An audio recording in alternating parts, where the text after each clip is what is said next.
ఆచి చికెన్ మసాలా. మార్కాపురం జిల్లాలో జరిగినటువంటి ఘోర రోడ్డు ప్రమాదంలో ఇప్పటికే 13 మంది మృత్యువాత పట్టడం జరిగింది. మరో 27 మంది కూడా వైద్యశాలలో చికిత్స పొందుతూ ఉన్నారు. వైద్యశాలలో చికిత్స పొందుతున్న వారికి ప్రభుత్వం నుంచి సరైనటువంటి వైద్య సదుపాయాలు అయితే కల్పిస్తున్నారు. ఇక్కడ జరిగినటువంటి ఈ ప్రమాదంలో చూసినట్లయితే ఈ ప్రమాదంలో చనిపోయిన వారు, గాయపడ్డ వారు కూడా మొత్తం కనిగిరికి చెందిన వారే ఎక్కువగా ఉండటం మనం గమనించవచ్చు. కనిగిరి ప్రాంతం నుంచి దాదాపుగా ఇక్కడ ఉండేటువంటి డ్రాఫ్ట్ ఏరియా కావడంతో వలస ఎక్కువగా వెళ్తూ ఉంటారు. పండగ సందర్భంలో వారంతా తిరిగి వస్తున్న నేపథ్యంలో ఈ ప్రమాదం జరిగినట్టు తెలుస్తుంది.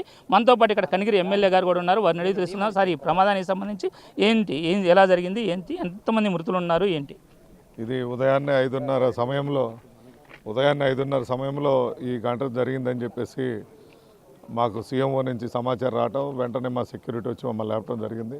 తెలిసిన వెంటనే ఇక్కడ ఏం జరుగుతుందని దాన్ని వెంటనే అక్కడ రష్ అప్ అయి మేము బ్యాక్ రావడం కూడా, చెన్నై వెళ్తుంటే కూడా దారి మధ్య మళ్ళీ వెనక్కి రావడం జరిగింది. ఇక్కడ సంఘటన స్థలంలో ముఖ్యంగా డ్రైవర్ చెప్పే విషయం ప్రకారం అయితే స్టీరింగ్ ప్రాబ్లం ఉంది. దాన్ని రిపేర్ చేసుకోవడానికి కూడా ఎర్రగొండపాలెంలో ఆగటం జరిగింది.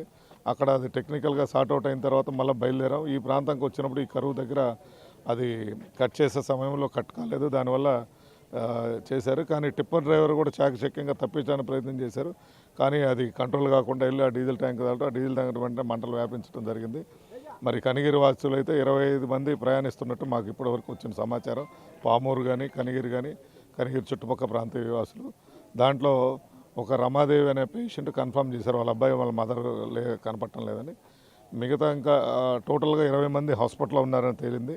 ఈ 5 మంది కూడా ఎవరెవరు వాళ్ళ పక్కన చుట్టాలు కానీ వాళ్ళు కన్ఫర్మేషన్ చేసుకోవడానికి మా టీం మొత్తం కూడా వర్క్ చేస్తున్నారు. ఇప్పుడు హాస్పిటల్లో ఉన్న వాళ్ళ గురించి కూడా మేము మన వైద్య అధికారితో మాట్లాడితే అక్కడ వారికి ఎటువంటి ఇబ్బంది లేదన్నారు. ఒక 5 మంది కొద్ది మేజర్ ఇంజరీస్ ఉంటే వారిని జిల్లా కానీ గుంటూరు కానీ పంపించమని చెప్పి మా హాస్పిటల్కి కానీ అక్కడ కానీ 2 హాస్పిటల్కి వారికి ఎటువంటి ప్రాణహాని లేదని వారు నిర్ధారించారు. ఇప్పుడు చనిపోయిన ఈ 13 మంది వరకు చనిపోయారని తెలియజేస్తున్నారు. వీరు ఇప్పుడు రవాణా శాఖ మంత్రులు మరియు హోమ్ మినిస్టర్ గారు అందువేలో ఉన్నారు. క్యాబినెట్ అయిపోయిన తర్వాత జిల్లా మంత్రులు కూడా ఇక్కడికి వచ్చి వీరికి ఏ విధంగా న్యాయం చేయాలనేది గవర్నమెంట్ ద్వారా వారికి సహాయ సహకారాలు అందించడానికి కృషి చేస్తామని తెలియజేస్తాం. అయితే సార్, ఇక్కడ ఈ బస్సుకు కానీ సంబంధించి గమనించినట్లయితే గతంలో ఇదే బస్సు హరేకృష్ణ ట్రావెల్కి సంబంధించిన బస్సు కనిగిరి ప్రాంతంలో కూడా ఆర్టీఓ అధికారులు పట్టుకొని ఫైన్లు వేయడం జరిగింది. ఈ పండగ సీజన్లో దాదాపు అన్ని కూడా మూలనబడ్డ బస్సులు, సరైనటువంటి నిబంధనలు లేకుండా సరైనటువంటి పరిమితులు లేని బస్సులు కూడా ఎక్కువగా వస్తూ ఉంటాయి. ప్రధానంగా మన కనిగిరి ప్రాంతంగా తీసుకున్నట్లయితే వెనకబడ్డ ప్రాంతం అంతా వలస కూలీలు. మరి ఈ ప్రమాదం జరిగిన తర్వాత ఇటువంటి బస్సులపైన ఏమైనా యాక్షన్ ఉంటుందా? ఆల్రెడీ మీరు గతంలోనే మీరు చూసుంటారు, ముఖ్యమంత్రి గారు స్పెషల్ డ్రైవ్ పెట్టి ఇంతకుముందు బస్సులన్నిటి మీద కూడా దాడి చేసి కేసులు రాయటం జరిగింది. అది కూడా అదే పబ్లిక్ కూడా ఈ ప్రభుత్వం వచ్చిన తర్వాత దాడులు ఎక్కువ చేస్తున్నారని చెప్పి కూడా దూషించిన వాళ్ళు చాలా ఉన్నాయి. కానీ గవర్నమెంట్ తన చర్యలు తీసుకున్నా కొన్ని టెక్నికల్గా వాళ్ళకున్న ఫీజిబిలిటీస్ ద్వారా వాళ్ళు ఎస్కేప్ అవుతున్నారు. ఇటువంటి జరగకుండా ఉండే విధంగా చర్యలు తప్పకుండా తీసుకుంటూ ఆల్రెడీ ముఖ్యమంత్రి గారు ఆదేశించున్నారు. ఓల్డ్ టైం బస్సులన్నింటినీ కూడా తీసేయమని చెప్పి, ఫిట్నెస్ లేని వెహికల్స్ని ఎప్పుడు రన్ చేయొద్దని కూడా చెప్తున్నారు. ఇప్పుడు జరిగిన సంఘటన ద్వారా కూడా కొంత మనకు కనిపింపోయింది కాబట్టి ఇంకా సీరియస్గా కఠినమైన చర్యలు, ఈ ఎస్కేపింగ్ నేచర్ లేని విధంగా చూసుకోవాల్సిందిగా రవాణా అధికారులని కోరుతూ ఉన్నాం. అయితే ఈ బస్సు యాజమాన్యం ఏదైతే ఉందో సుమారు గంట పాటు స్టీరింగ్ పనిచేయకపోవడం, స్టీరింగ్ అనేది మేజరు, అది పనిచేయక గంట పాటు ఆగిన తర్వాత కూడా వేరే బస్సుని పంపడం కానీ చేయకుండా అదే బస్సును తిరిగి పంపడం అనేది ప్రమాదానికి ప్రధాన కారణంగా తెలుస్తుంది. మరి ఆ యజమాని ఎవరైతే ఆ ట్రావెల్ యజమాని అందుబాటులోకి వచ్చారో వారిపైన ఏమైనా యాక్షన్కి ప్రిపేర్ చేశారు? అంటే అది యాక్షన్ గవర్నమెంట్ తీసుకుంటుంది, బట్ బేసిక్గా ఓనర్ది బాధ్యతతో ఉంటుంది.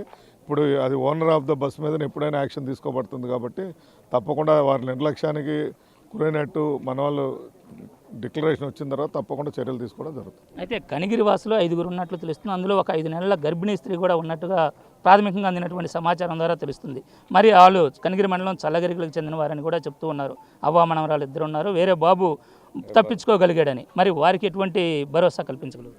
ఇప్పుడు వారి పోయిన ప్రాణాన్ని అయితే మనం తిరిగి ఇవ్వలేము. వారి కుటుంబాన్ని ఏ విధంగా ఆదుకోవాలనేది తప్పకుండా చర్య తీసుకుంటాం. మా ప్రాంతవాసులు మరణించిన వారికి ఏ విధంగా సహాయ సహకారాలు కావాలన్నా మేము తప్పకుండా అందజేస్తాం. మా ద్వారా మేము చేస్తాం. అదేవిధంగా గవర్నమెంట్ నుంచి కూడా మ్యాక్సిమం హెల్ప్ తీసుకొచ్చి వాళ్ళు హెల్ప్ చేయడానికి సాధిస్తాం. ఈ ప్రమాదానికి సంబంధించి కానీ గమనించినట్లయితే ప్రాథమికంగా బస్సు స్టీరింగ్ ఏదైతే ఉందో ఆ స్టీరింగే పనిచేయకపోవడం అనేది జరిగినట్లుగా కూడా ప్రాథమికంగా అంచనాకు డ్రైవర్ చెప్పినట్లుగా తెలుస్తుంది. ఎక్కడైతే స్టీరింగ్ వీల్ సరిగా పనిచేయలేదో సుమారు ఎర్రగొండపాలెంలో గంట పాటు స్టీరింగ్ వీల్కి కూడా అక్కడ రిపేర్ చేయడం జరిగింది.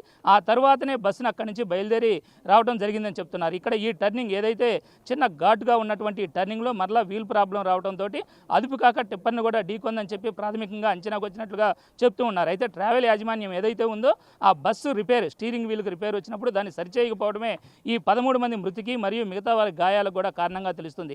అయితే వారిపై కఠిన చర్యలు అయితే ప్రభుత్వం నుంచి ఉంటాయని కూడా తెలుస్తూ ఉంది. ప్రస్తుతం ఇక్కడ ఉన్న ఇది తాజా పరిస్థితి. వీడియో జర్నలిస్ట్ చంటితో శ్రీనివాస్, బిగ్ టీవీ.